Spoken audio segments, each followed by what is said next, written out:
というわけで皆さん、できました。こちらが、ネーツ特製、パステルカラー、ラミーキーボードになります。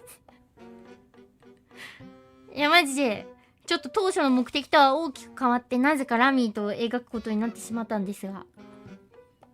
あとね、ちょっとキーボードとモニターの位置が絶対にありえない配置になってしまいましたが。ちょっと音を確認するか。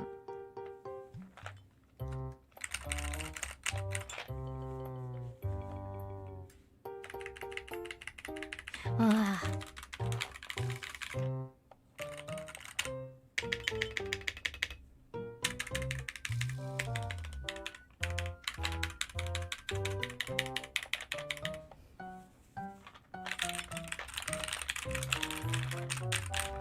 いい音。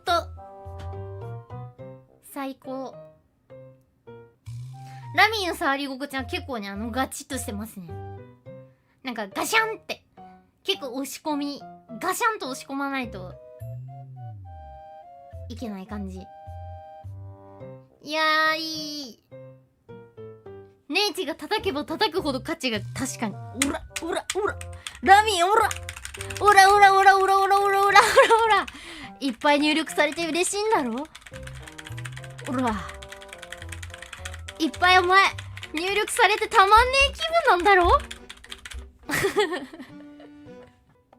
ラミーちゃん叩くの気持ちいい。気持ちいいわ。ラミーちゃん最高にいい音で泣き上がる。ラ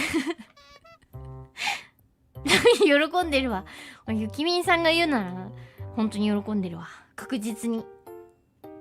というわけで完成でございます。みんなのおかげで素敵なラミーキーボードが出来上がりました。ちょっと明日からこいつが相棒で生きていく。というわけでまた次回の